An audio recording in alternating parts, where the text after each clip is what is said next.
Hello everyone, back to my channel Abida's রান্নাঘরে সকলকে স্বাগত। আসসালামু আলাইকুম।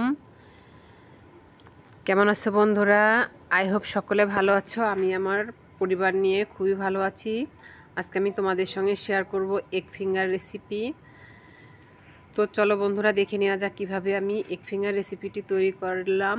এগ ফিঙ্গার রেসিপি তৈরি করার জন্য এখানে আমি 6টি ডিম নিয়েছি, আর এর ভিতরে দিয়ে দিচ্ছি টমেটো কুচি। একটা টমেটো আমি নিয়েছি, টমেটোকে ছোট করে কেটে নিয়ে এর ভিতরে দিয়ে দিয়েছি। আর দিয়ে দিচ্ছি 2টা পেঁয়াজ কুচি করে নিয়েছি। আর এখানে দিয়ে দিচ্ছি ঝালের জন্য কাঁচামরিচ কুচি।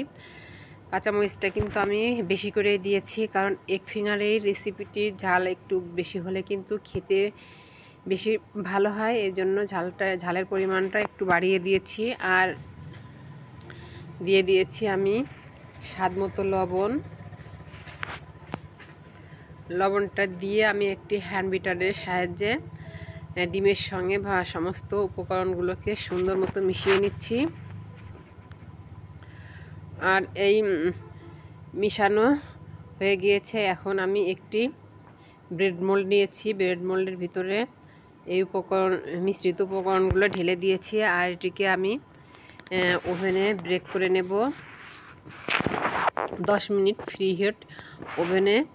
আমি এটিকে আর 20 মিনিট ব্রেক করে নিয়েছি। আর এই তো এখন আমি কিন্তু ওভেনের ভিতরে ঢুকিয়ে দিয়েছি, আর 20 মিনিট অপেক্ষা করব। আর 20 মিনিট পরে কিন্তু আমি ওভেন থেকে এটি বের করে নিয়েছি। দেখেন কতটা সুন্দর হয়েছে। আর এটি কিন্তু এভাবেও কিন্তু খেয়ে নেওয়া যাবে। আর এখন আমি এটি মোল্ড আউট করে নেব। এই তো আমি মোল্ড আউট করে নিয়েছি।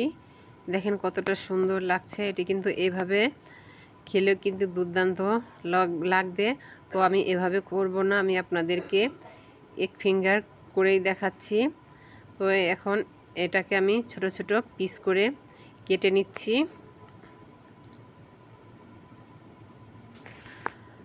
আর কেটে নেওয়া হয়ে গিয়েছে। এখন আমি একটি বাটিতে নিয়ে নিচ্ছি বেসন দিয়ে আমি একটি ঘন ব্যাটার তৈরি করে নেব। আর এখন আমি বেসনের ভিতরে আরও কিছু উপকরণ দিয়ে দিচ্ছি টেস্টি সল্টটা দিলে কিন্তু এটি খেতে কিন্তু বেশি স্বাদ লাগে, এই কারণে আমি টেস্টি সল্টটি অ্যাড করেছি। এখন দিয়ে দিচ্ছি সামান্য একটু শুকনো মরিচের গুঁড়া দিয়েছি। আর দিয়ে দিচ্ছি একটু ভাজা জিরার গুঁড়া।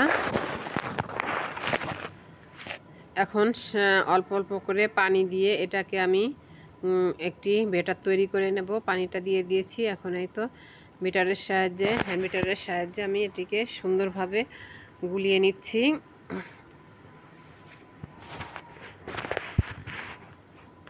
আর এই ব্যাটারের গোলাটা কিন্তু মাঝামাঝি হবে, ঘনও না একদম পাতলাও না, তাহলে কিন্তু এগ ফিঙ্গারটা বানাতে সুবিধা হবে। তো এই তো ব্যাটারটি কিন্তু আমার গোলানো হয়ে গেছে। এখন এর ভিতরে আমি এগ ফিঙ্গারের জন্য যে ডিমটি কেটে নিয়েছিলাম সেইগুলোর ভিতরে এক পিস দিয়ে আমি এখন চামচের সাহায্যে উপর দিয়ে ব্যাটারগুলো উঠিয়ে দিচ্ছি। আর এদিকে কিন্তু গ্যাসটা অন করে আমি কিন্তু অলরেডি কড়াইতে তেলটা কিন্তু গরম করতে বসিয়ে দিয়েছি। আর এখন এক একটা করে এর ভিতর থেকে আমি ব্যাটারের ভিতর থেকে উঠিয়ে তেলের ভিতরে ছেড়ে দেব। আর এটি কিন্তু ভাজতে সামান্য কিছু সময় লাগে, জাস্ট দেওয়ার 1 মিনিটের ভিতরে কিন্তু ভাজা হয়ে যায়।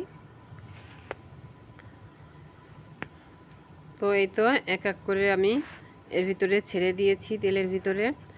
এখন এটিকে উল্টিয়ে পাল্টিয়ে সুন্দর করে ভেজে নিতে হবে। আর এই তো নিচের পেটটা কিন্তু কালার চলে আসছে। এখন উল্টিয়ে দিচ্ছি।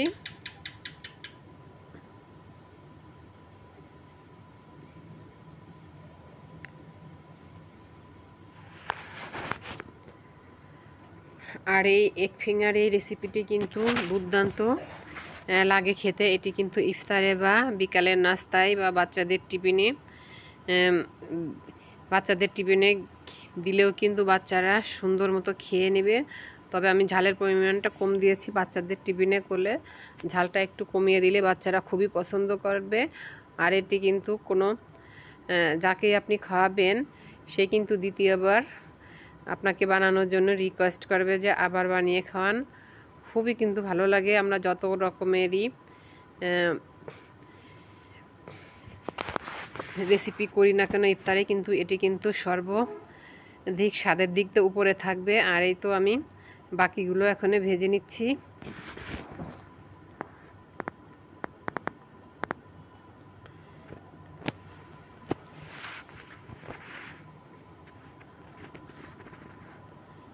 এক এক করে আরও কিছু এগ ফিঙ্গার আমি তেলের ভিতরে ছেড়ে দিয়েছি। এখন এগুলোকেও আগের ভাবে সুন্দর মতো ভেজে নেব।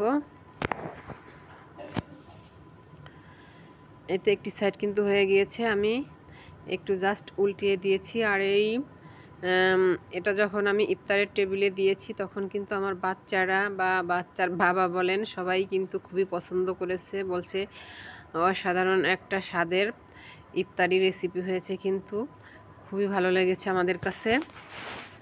তো এই তো আমি কিন্তু ভেজে নিয়েছি। এখন এটিকে আমি কিন্তু উল্টিয়ে পাল্টিয়ে তুলে নেব। আর আমি এখন কিছু পেঁয়াজু করে নেব এর সঙ্গে। পেঁয়াজগুলো কিন্তু আমি এই তেলের ভিতরেই দিয়ে দিয়েছি। এখন পেঁয়াজগুলো উল্টিয়ে দিচ্ছি।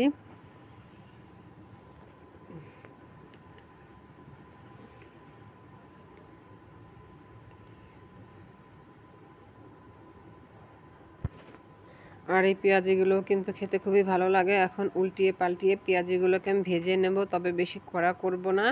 বেশি কড়া করলে কিন্তু একদমই শক্ত হয়ে যায়। মাঝারি করে আমি ভেজে নেব, যাতে একদম শক্ত আবার একদম আর কি নেতা ফেতা না হয়ে যায়। তো মাঝারি করে আমি ভেজে নেব।